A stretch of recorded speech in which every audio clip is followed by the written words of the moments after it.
Dato incómodo. Ronaldo Nazario no estuvo en el álbum y lo ganó. Neymar no está en el álbum 2026. La FIFA lo hizo oficial. Ya no habrá contrato entre Panini y la FIFA. Y el álbum que nosotros conocemos dejará de existir. Nos queda un último mundial con Panini. Después termina, lamentablemente, lo hermoso de este deporte. El imperio de Panini está en grave peligro. Desde su primer álbum mundialista en 1970, la empresa italiana se ha transformado en sinónimo de la... Amigos, literalmente yo pagaría plata. Si alguno del chat tiene el álbum de México 70, que comenten en chat en este video y que me diga, Cobra, lo tengo. Le pago una fortuna a que tenga este álbum lleno. Se lo compro yo.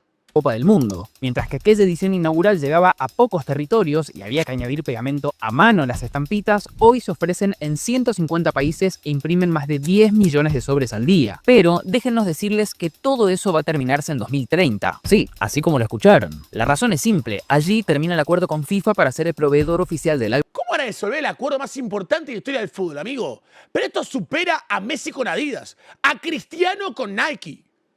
A mí esto es superior, loco. De figuritas Esto es superior.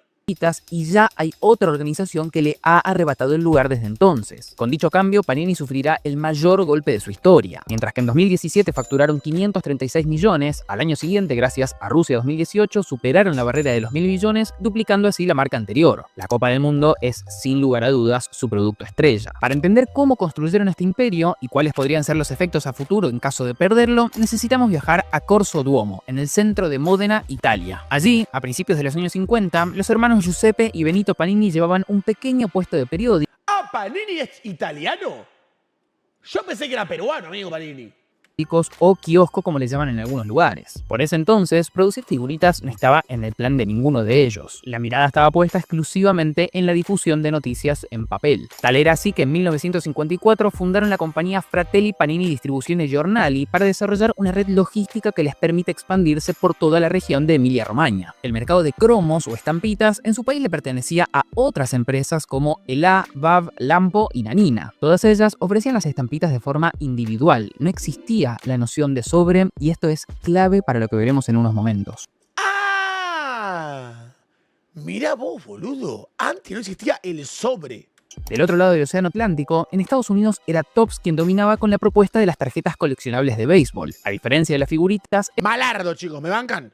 A mí el concepto de juntar tarjetas me pareció siempre malísimo. Y eso que lo he hecho, Pero lo he hecho más por moda de mis compañeros del colegio que más porque a mí me guste, Estas cartas Pero es verdad que la gente le da más valor a la tarjeta que a la figurita. no se pegaban en un álbum y tenían más bien un carácter de colección.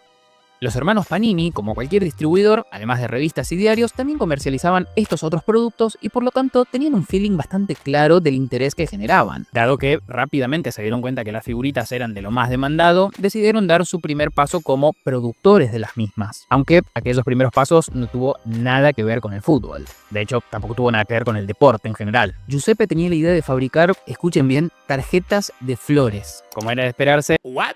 el proyecto no prosperó y las figuritas quedaron en segundo plano, muy probablemente encajonadas en algún rincón del depósito. Pero pocos años más tarde, en 1960, sí llegaría su gran golpe de suerte. Sucedió que Nanina se había quedado con un lote de estampitas que no había podido vender y las estaba prácticamente regalando. Se trataba ni más ni menos que de una colección del campeonato italiano de fútbol. Los hermanos Panini, dispuestos a hacer un segundo intento, algo muy importante para que muchas cosas terminen funcionando, lo adquirieron. Aunque le dieron un giro de rosca que luego sería fundamental.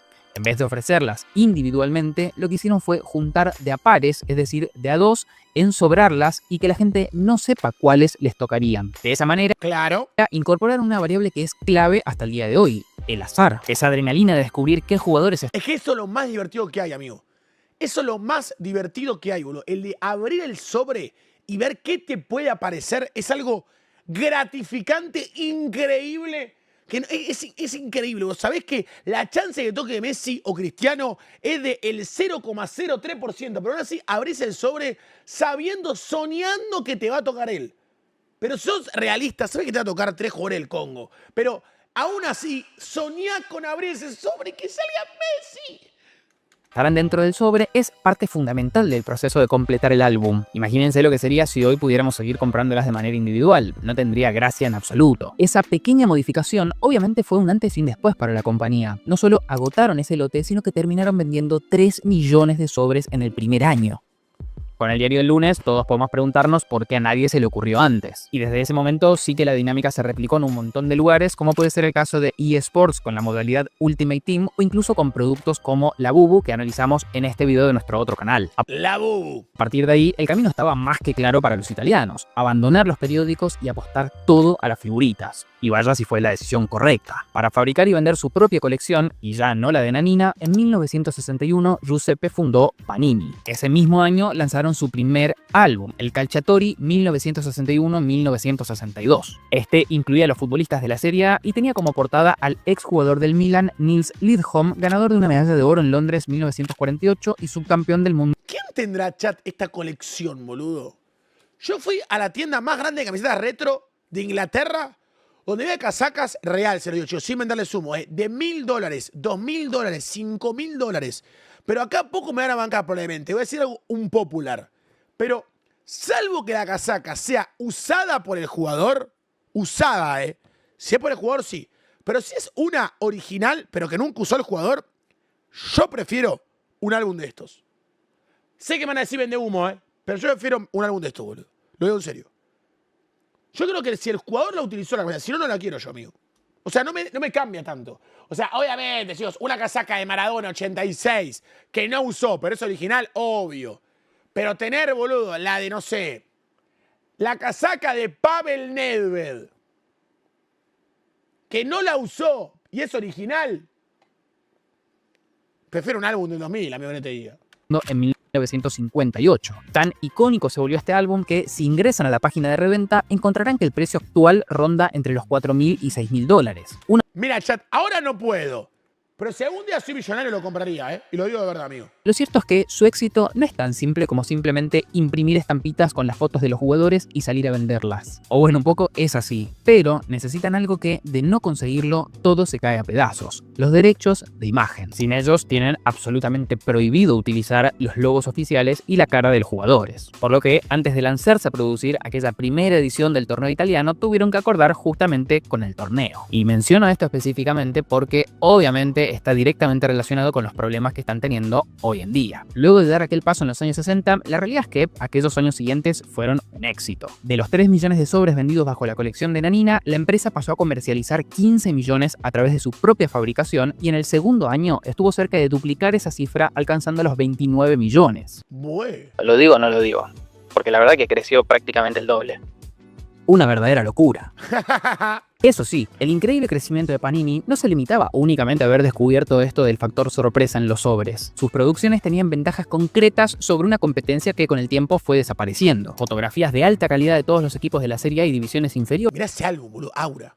Biografías precisas de los jugadores y segmentos especiales como fue el dedicado a los futbolistas del Torino que lastimosamente fallecieron en un accidente aéreo. A ello también se le sumó un proceso de producción que fue evolucionando constantemente. En sus inicios, las figuritas se imprimían, se cortaban y se mezclaban con una pala. ¿Qué? Sí, con una pala como las que podríamos utilizar para cavar un pozo en el patio de la casa. La que uso yo, por ejemplo, a la mañana siempre.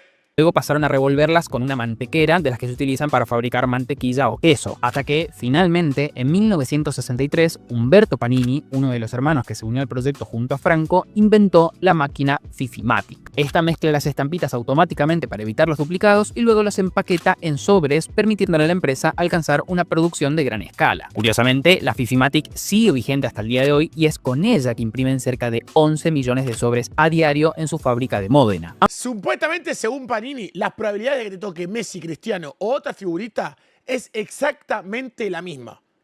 Para mí eso es mentira, amigo. Es ilegal lo que están diciendo. Están mintiendo a la gente.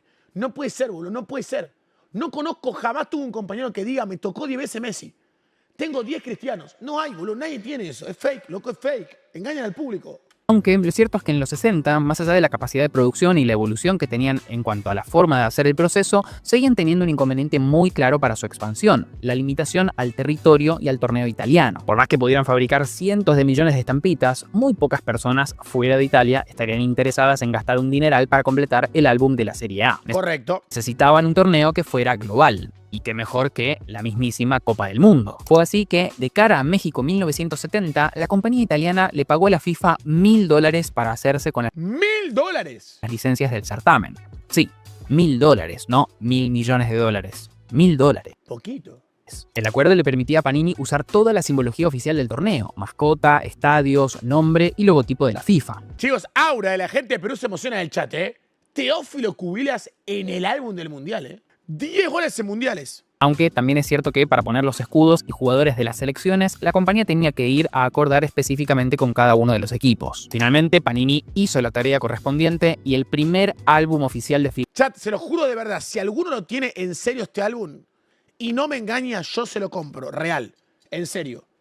O se lo compro o le mando 10 boes personalizados por mensaje, se lo juro. Figuritas de un mundial vio la luz. Esta es, de hecho, una de las colecciones más preciadas de la historia. En 2017 se vendió un ejemplar completo firmado 2 veces por Pelé por la módica suma de $13.000. Para quienes se preguntan por qué Pelé firmó 2 veces ese álbum, lo hizo una vez en la portada y otra en su propia figurita. De todas maneras, aquella edición estaba muy lejos de parecerse a la que conocemos hoy en día. Mientras que esa contaba con 50 páginas y 288 figuritas, Mirá vos, boludo. Una figurita de Pelé, boludo. Una figurita de Pelé. la de este mundial lo hace con 112 páginas y 980 láminas. Y las diferencias no se limitan al tamaño. Hubo otros 3 aspectos que fueron evolucionando a lo largo del tiempo y se volvieron claves para su reconocimiento: la manera de pegar las estampitas, la cantidad de futbolistas por selección y las cartas especiales. Respecto al primero, la empresa fue pionera en el concepto de la figurita autoadhesiva, es decir, que la persona no tuviera que añadirle pegamento para unirlas al álbum. Esa innovación se implementó a partir de la temporada 72-73 del Calciatori y en cuanto al mundial se vio reflejada recién en Alemania 1974. Chat, si yo voy a una fábrica en Italia, ¿no lo debe tener esto, boludo? Real, en serio. ¿En Italia no debe estar alguna colección así, boludo, que yo pueda ofrecer guita? Amigo, haría un video de YouTube solamente de eso, chat, diciendo, comprando todos los álbumes que hay. En cuanto a la cantidad de jugadores, la diferencia también es notable. Mientras que los álbums actuales incluyen 18 espacios por selección, en México 1970 solamente la Unión Soviética, Italia, Brasil, Inglaterra, Alemania y el propio México tenían 11 plazas. Los demás conjuntos recibían apenas 11. La razón, O sea, literalmente, pará, amigo, regiles. O sea, clasificaba Alemania 14 lugares. Iba a Cuba, 11, bro. Porque me baja el rating del álbum, amigo. Va a Zambia, 3 lugares, amigo. 3 de Zambia, pues son todos injustos, así que... Pará, amigo. Aunque igual conozco a algunos del chat que dirían banco. Los conozco. Sé que alguno del chat firmaría 26 de Argentina y 3 de Cabo Verde. 26 de Portugal y 4 de Curazao. México tenían 11 plazas. Los demás conjuntos recibían apenas 11. La razón, además de que más espacios implica vender más sobres, tenía que ver con la dificultad que había en aquella época para contactar a las selecciones y saber quiénes serían los futbolistas que participarían del evento. Es verdad, boludo, claro. Es muy complicado saber el equipo. Proceso que de hecho hoy en día sigue siendo un desafío. Fabrizio Melegari, director editorial del grupo Panini, explicaba que conseguir las fotos del equipo y verificar que los escudos sean correctos es un proceso que debe realizarse mucho tiempo antes del mundial. Y ni que hablar de que las alineaciones deben quedar definidas considerablemente antes de que los cuerpos técnicos publiquen justamente la lista oficial final. Por eso la compañía pasa mucho tiempo analizando estadísticas, hablando con las propias federaciones y hasta incluso con periodistas para minimizar el riesgo de poner a un jugador que luego no forme parte del evento. Y lo cierto es que aún así el éxito no está garantizado. Mi pregunta es, chicos, ¿qué opinan de esto? ¿Por qué sacan el álbum tanto antes del mundial, boludo? ¿No creen que deberían sacar el álbum literalmente cuando la FIFA da como fecha límite para la lista oficial de la selección? Tío, poner la lista oficial la tenés que pasar el 15 de mayo, listo. El 15 de mayo sale el álbum. Por lo tanto, el mundial no arranca el 15 de mayo, arranca el 15 de junio. Entonces ya tenés un mes mínimo para que la gente junte. Y después, bueno, el que tenga más plata lo llenará antes, el que sea más pícaro y cabe mejor lo llenará antes. Pero para mí esto de que salga un mes, 2 meses, 3 meses antes del mundial, para mí es un error, boludo. Porque pones a jugadores que ni van al mundial y dejás afuera a jugadores que sí van. No, Miremos lo que sucedió con el fenómeno Ronaldo. A los 17 años fue convocado para el Mundial de 1994, pero no apareció en el álbum de ese Si va al chat, pone cobra. ¿Y pero cuándo imprimen las figuritas, boludo? Es verdad, claro. No da tiempo, amigo. Es verdad, no da tiempo para que impriman las figuritas y después las puedan meter a los hombres y después las puedan mandar por el mundo. Es verdad, qué boludo. Me olvidé ese pequeño gran detalle. servicio. 17 años fue convocado para el Mundial de 1994, pero no apareció en el álbum de esa edición. ¿Viste lo que luego sucedería? A ¿Qué obvio? Campeón del mundo 94 Ronaldo y no está en el álbum. Panini le hubiese encantado tenerlo allí. Pasando al tercer elemento, el de las cartas adicionales, estas se solían testear en el Calciatori porque ese era el producto ideal para experimentar y luego aquello que funcionaba pasarlo a lo del mundial. Allí se llegaron a incluir a entrenadores, presidentes, mapas, reglas de juego e incluso pegatinas de los árbitros. Como sabrán, ninguna de esas pruebas luego terminó yendo al álbum de la Copa del Mundo. Che, amigo, igual banco. Van a decir en vende humo, Pero banco, o sea, porque es el álbum del mundial. Para mí debería haber un apartado que sea árbitros. Real, boludo. Lo digo en serio esto, Porque hay países que no tienen, que no tienen jugadores, pero tienen árbitros. Le digo de verdad esto, Pegatinas de los árbitros. Como sabrán, ninguna de esas pruebas luego terminó yendo al álbum de la Y obviamente también banco al técnico. Obviamente también banco al técnico. Copa del Mundo. Lo que sí se incluyó en diversas ocasiones fueron estadios, carteles de las competencias, segmentos especiales en honor a ediciones anteriores y, quizás la más importante, las famosas insignias brillantes que aparecieron a partir de España en 1982. Entonces, chat, debo admitir que en 1982 los álbumes empezaron a tener realmente aura. O sea, el concepto de figurita dorada, figurita plateada, te da una sensación muy diferente a los demás. O sea, vos salís un paquetito y ves algo que brilla y ya haces... ¿Entendés? Después quizás es literalmente el escudo de Ghana y no es el escudo de Argentina, pero te emocionás por lo menos. Así, a través de todas las cosas que fuimos viendo en los últimos minutos, Panini construyó efectivamente un imperio alrededor del Mundial. Francisco Poch, encargado de marketing en Panini No soy yo. México, lo resumió con claridad. Si bien Panini produjo impresiones para el calcio, fue el Mundial de 1970 el que dio a conocer la marca y el producto a nivel internacional, donde tuvo una gran aceptación y sentó las bases para los años siguientes. Viendo lo bien que marchaba la asociación con la FIFA, la empresa rápidamente se expandió y se asoció con las competencias continentales e incluso con las propias ligas. En 1900... Dato incómodo. Ronaldo Nazario no estuvo en el álbum y lo ganó. Neymar no está en el álbum 2026. 1977 entraron al mercado británico con su ejemplar del fútbol inglés y también lanzaron el álbum Eurofútbol 77, una de las primeras colecciones internacionales dedicadas al fútbol europeo de clubes y selecciones. Oh, muy buena, amigo. Eurofútbol. O sea, literalmente un álbum de las 5 grandes ligas, por ejemplo, algo así.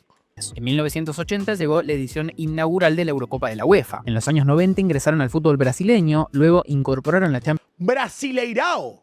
Champions League y en 2001 la Liga Española. Durante ese periodo incluso sumaron a la Copa América y a la Copa Libertadores. Chat, ¿ustedes seguro llegaron a uno de esos álbumes? Yo nunca, boludo. No les voy a mentir, chat. Sin mental sumo. O sea, ni siquiera me lo compré.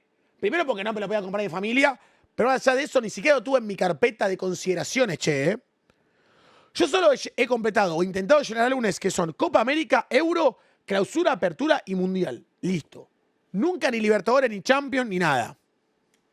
Ni hablar de que se expandieron más allá del fútbol involucrando dibujos animados, cómics, películas y series de televisión. De hecho, en Estados Unidos pasaron a ser toda una revelación cuando, a partir de 2009, incursionaron en la NFL y la NBA. Panini era, sin lugar a dudas, la empresa número 1 en el mundo en lo que respecta a álbum de figuritas. Si un torneo quería tener su edición, la única alternativa real y de calidad eran los italianos. En ese sentido, los últimos años, en particular la última década, ha sido increíblemente próspera para la compañía. En 2014, cuando se celebró el Mundial de Brasil, la facturación fue de 758 millones de euros. Luego, con Rusia 2018, la cifra volvió a escalar a 1.140 millones, superando ampliamente lo ocurrido en la Terrible cómo farmean con esta boludo, Copa del Mundo anterior. Mencionamos los datos en campañas mundialistas porque son Es tan adictivo encima, es tan adictivo, amigo. claramente los que generan picos de venta y por lo tanto tenemos que comparar esos entre sí y no con un año en el que no hubo competencia internacional. Finalmente, la edición de Qatar 2022 los llevó a romper la barrera de los 2.000 millones de euros. Yo me acuerdo que en un 2018 estaba laburando en Wallah y mi compañera del laburo me dijo, Lautaro, estás grande para las figuritas. Y eso cuando tenía 20 años, boludo. Ahora tengo 28 y sigo con una figurita, boludo. Ahora me decís, Lautaro, sos abuelo para las figuritas ya.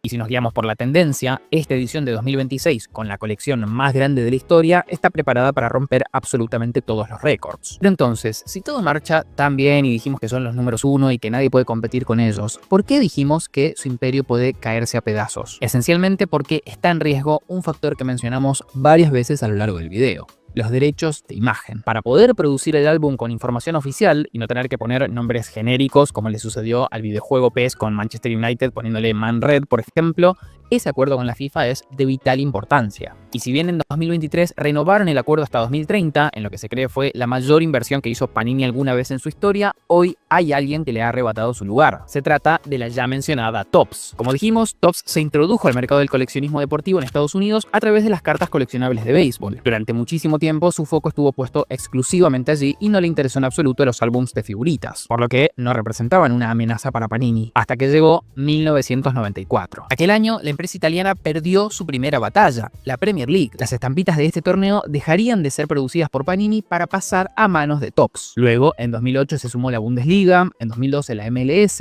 y en 2015 se quedó con la Champions League. Y esto fue solo el principio. Pero chat, ¿esto es alguna llega en Argentina? ¿Topps?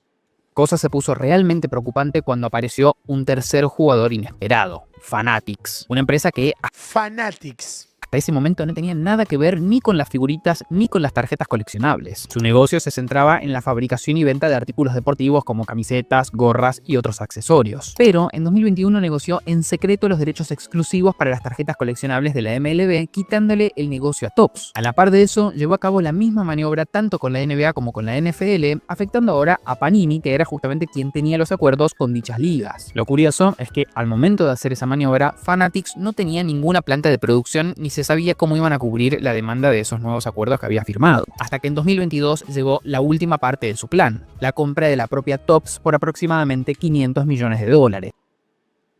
¡Fua, amigo! 500 millones. Dicha adquisición no solo resolvió su inexperiencia en el sector, obteniendo toda la red de producción y distribución de la compañía neoyorquina, sino que también se adentró de lleno en el fútbol gracias a los acuerdos que mencionamos previamente. David Liner, presidente de la división de coleccionismo de Fanatics, ya anunciaba cuál sería su camino. El fútbol es el deporte más popular a nivel mundial y nos hemos centrado en nuestra expansión global. Y vaya si cumplieron. Ese mismo año anunciaron el acuerdo con la UEFA para cubrir los torneos continentales a nivel de clubes y, quizás lo más importante, le arrebataron a Panini la exclusividad de las competiciones de selecciones que había conquistado en los años 70. La Eurocopa masculina, la femenina y la Nations League todas pasaron a Fanatics hasta 2028. Otro de los golpes llegaría en 2024 con la pérdida de la Premier League. Y finalmente A mí le sacó todo, literal. Che, Panini, despertate, amigo. el knockout definitivo lo sufriría con la salida de su producto estrella, la Copa del Mundo. A partir de 2031, Fanatics, a través de Topps, tendrá la licencia exclusiva para producir tarjetas coleccionables, juegos de cartas, figuritas y, por supuesto, la edición del álbum del Mundial 2034. Fanatics atacó a Panini por todos los frentes posibles. Lo mató, amigo. Le sacó todo, literal.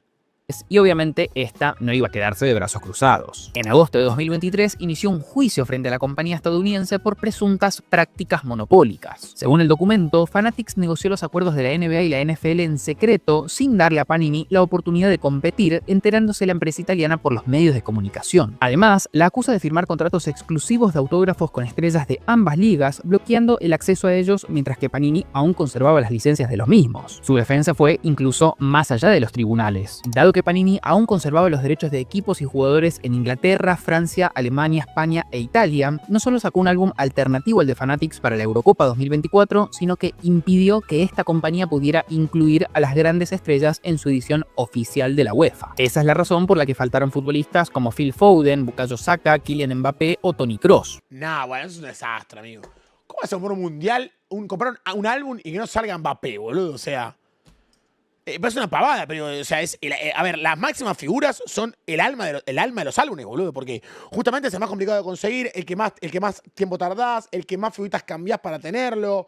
O sea, no tiene ningún tipo de sentido, amigo. Al mismo tiempo, los países mencionados aparecieron con uniformes genéricos y sin logos oficiales. ¿Se imaginan pagar por el álbum oficial de la Eurocopa y que no aparezcan las figuras de su selección? Con todo Todo esto, el mercado de las estampitas, que se cree que llegará a valer 4.660 millones de dólares de cara a 2029, está al rojo vivo. Panini claramente ya no es el dominante absoluto. Y aunque la empresa italiana se aseguró a la Copa del Mundo como la estrella de la corona hasta 2030, lo cierto es que a partir de 2031 eso ya pasará a manos de Fanatics. Y la compañía estadounidense ciertamente no tendrá que esperar hasta el Mundial 2034 para hacer uso de esos derechos. En este sentido, es interesante notar que Fanatics sí tiene un acuerdo para la FIFA para el Mundial de 2026. No es el de las figuritas, pero sí como la licenciataria oficial de los productos de merchandising en todas las sedes del torneo.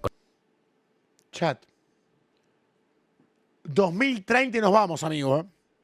Va, no sé, quizás haga un álbum increíble y la rompe, ¿viste? Pero que estos cambios siempre pegan duro, amigo, porque es como Panini, es como parte del álbum, amigo. Que no lo haga otro es raro, ¿viste? Con lo cual, el contrato que se anunció ahora para el álbum tampoco es algo que haya salido de la nada, se veía venir. Así, el futuro de Panini se encuentra lleno de incertidumbre, en un punto la misma que tenemos todos nosotros cuando abrimos sus sobres. Los italianos efectivamente son conscientes de que 2030 será su último año de una gran facturación y que a partir de allí tendrán serios problemas. ¿Ustedes qué creen? ¿Logrará sobrevivir sin la Copa del Mundo? ¿O estamos ante las últimas 12 ediciones de lo que fue un legado de más de 60 años? Señora, primero agradecerle al enorme canal Negocio del Fútbol y después que ustedes, chicos, me dejen en la caja de comentarios, solamente en el chat, ¿qué opinan sobre que el 2030 va a ser el último mundial de Panini, amigo? Algo que está hace más de 50 años, dice adiós. Uno nunca sabe, quizás termina siendo algo impresionante lo de Fanatics y termina siendo algo increíble, Mundial 2034, pero fuera de joda duele mucho, amigo. Duele mucho cómo todo cambia y cómo literalmente Estados Unidos se apodera de todo. Fíjense cómo de a poco Estados Unidos con sus empresas empiezan a agarrar todo. Termina siendo todo parte de Estados Unidos. Así que, señores, lamentablemente nos quedan 4 años para el último álbum con credibilidad.